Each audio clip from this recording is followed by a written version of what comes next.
This is Chicago's Morning Answer with Dan Proft and Amy Jacobson on AM 560. The Answer.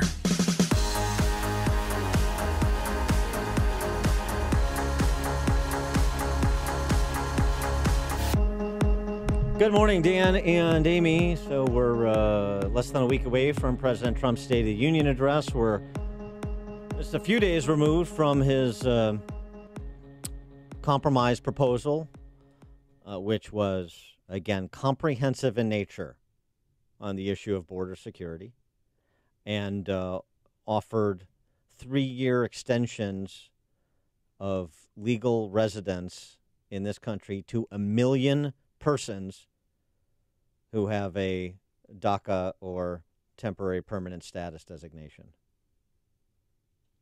Unbelievable. And they still didn't bite. The Democrats still are digging in their heels. And then we're going to have these dual proposals to end the shutdown through the Senate tomorrow, which are largely symbolic because all the actions in the House. And so the partial shutdown will continue as far as the eye can see, I suppose. Yeah, and there's a lot of furlough frustration, especially from the FBI. The president of their union came out yesterday, Dan, and said that our national security is at risk. They said there's serious damage done to their counterterrorism and anti-gang operation. Realistically, FBI agents should not have to go work at a store stocking shelves because they can't feed their families on their government job. They're still working 50-plus hours a week. So when are they going to find time to go get that second job? It's ridiculous. And members of the Coast Guard, I mean, think about it. We are the richest country in the world, and we're not paying a branch of our military. We're 5+ weeks into the anxiety and stress of this government lapse and your non-pay. You, as members of the armed forces, should not be expected to shoulder this burden. I find it unacceptable that Coast Guard men and women have to rely on food pantries and donations to get through day-to-day life as service members. Yes. Well, there's a proposal on the table that's been rejected out of hand, so you can leverage the media as much as you want, the media that's interested to tell those stories in such a way as to direct opprobrium at President Trump. But he's the one that's moved. He's the one that's made an offer that was rejected before he finished making it. Yeah, which so is ridiculous. So take your case to Pelosi and Schumer. Take your case to Pelosi and Pagliacci. Well, hopefully they were listening. More on this topic. We're pleased to be joined by Hans von Spakovsky. He is a senior legal fellow for the Heritage Foundation, former FEC commissioner, and former lawyer for DOJ. Hans, thanks for joining us again. Appreciate it. Hey, Dan. Hey, Amy. Thanks for having me on. So your perspective on the compromise that Trump offered over the weekend and the response that it generated from Pelosi and company.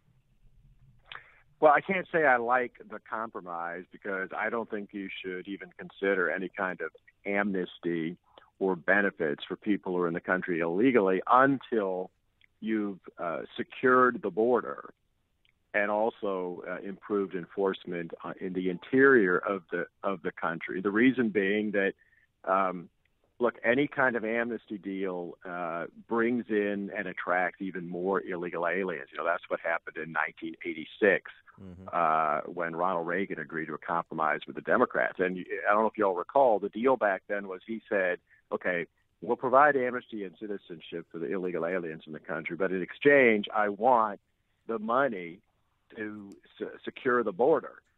So he agreed to that deal. They provided citizenship to almost 3 million illegal aliens, which supposedly everybody said, oh, this will solve the problem. We won't have any more illegal aliens coming into the country.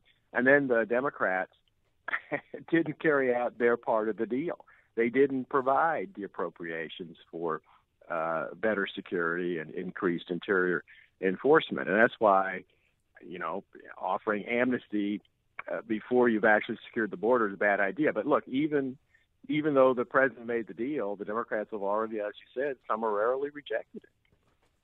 So how long do you think that this standoff is going to continue? I mean, how many more people do we have to see on TV crying or, you know, watching them line up at food banks and all of that? Well, A lot of that is, I think, a little bit exaggerated. It's not that I don't have sympathy for federal employees, but remember, the first paycheck they missed was only a week ago, mid-January, because they get paid every 2 weeks. Right. So you have to wonder about folks who say that when they're 1 week late with a paycheck, they're suddenly at food banks. I mean, that doesn't quite make sense.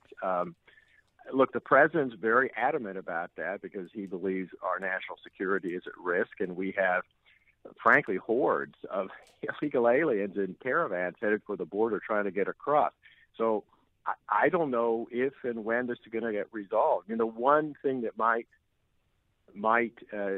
get us out of this crisis mode is if the president goes ahead and does what he threatened to do 2 weeks ago, which is declare a national emergency and find money that's already been appropriated elsewhere for the government and use it for this. Everybody should remember, 3/4 of the government is up, running, and funded. It's only about a quarter that's not funded, which includes the Department of Homeland Security and the Justice Department. And just on the invocation of his emergency powers to provide the funding he wants for border security, there's been some debate, including in conservative circles, about whether that is constitutional or not. That would be a constitutional action. Your perspective as a former DOJ attorney is what? There's actually a federal statute passed by Congress that explains how a president can declare a national emergency. And the key to it being legal and constitutional would be, if he did this under the statute, finding funds that have already been appropriated by Congress but aren't geared for specific projects that he can legally use for this. And I actually think there are funds like that available. One of the biggest sources would be the Army Corps of Engineers. They're given billions of dollars, and they have billions of dollars for civilian construction projects across the country. And a lot of those aren't geared to specific projects. It's up to the Corps to determine what to use that money for. And I think that's actually a potential source for the president. We've spent so much time this week on the Covington Catholic High School case and the media's reporting. And somewhat lost in the shuffle was over the weekend, BuzzFeeding getting chided by Bob Mueller's special counsel investigative team for their story that Michael Cohen was going to testify, or that the special counsel's office has evidence that Donald Trump directed him to lie to Congress, an allegation of subornation of perjury, which would mean the end of the Trump administration. Hooray, we can't wait. And the rare pronouncement from Team Mueller that the BuzzFeed story was inaccurate, and a lot of the surrounding questions. BuzzFeed, of course, stands by the story because what consequences do they have, even if it turns out to be wrong, like all the other outlets that have put forth phony baloney bombshells over the last 2 years. But some suggestion, and my thought was, well, if Mueller is making the statement to reject the BuzzFeed story, I wonder if that's in part because they wanted to make it clear that those unnamed law enforcement sources that BuzzFeed relied on weren't coming from inside Mueller's house. They were coming from somewhere else. What was your reaction to the Mueller statement on the BuzzFeed story? Well, what Mueller said was that the BuzzFeed story was inaccurate, which as you said, it's very rare for a federal prosecutor to issue a statement contesting a media report. That, to me, raises serious credibility issues about the truthfulness of the BuzzFeed story. But I also think you're correct that Mueller wanted to ensure that no one thinks it's coming out of his office, and there's a good reason for that. The reason being that it is a violation of federal law to disclose grand jury evidence, grand jury material. And I'm sure Mueller didn't want anyone thinking that someone inside his office was doing that if there is any kind of evidence like that, because leaks from law enforcement officials, particularly Justice Department lawyers, like the lawyers in the special counsel's office, they could get into serious jeopardy, and it could cause all kinds of problems for his investigation if that was happening. Speaking of that, also lost in the shuffle of the same case, Covington, is, and to some extent, the BuzzFeed story even before that, the story of Bruce Orr's testimony, as so memorialized by Kim Strasso. We don't have the full transcript yet, but Kim Strasso has proved fairly reliable. And the issue, Bruce Orr's testimony to Congress last fall, where he did brief, according to him, senior officials at FBI and DOJ about the dossier. He did warn them about the unverified nature of the Steele dossier, making all of these assertions that prompted these investigations, including a counter-intel investigation of the president, some sort of Russian agent, apparently. And we come to find that among those he briefed were two attorneys at Department of Justice who are now part of Mueller's special counsel investigative team. How problematic is that, if true?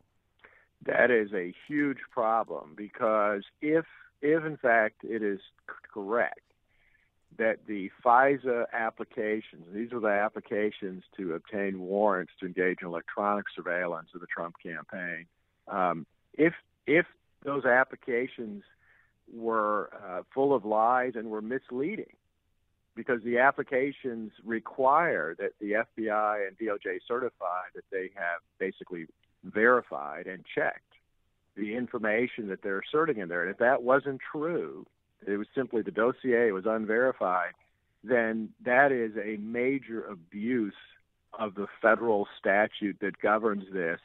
All of the FBI agents and lawyers involved need to be punished, potentially fired for doing that, potentially prosecuted, and it throws into question the entire basis for opening that investigation. That is a very, very serious abuse of law enforcement authority. He is Hans von Spakovsky, Senior Legal Fellow for the Heritage Foundation, former FEC Commissioner and DOJ Attorney. Hans, thanks as always for joining us. Appreciate it. Sure, thanks for having me. And he joined us on our turnkey.pro answer line. Listen to podcasts of Dan and Amy from the AM 560 mobile app. Download it today at 560theanswer.com/mobile. Pat Boone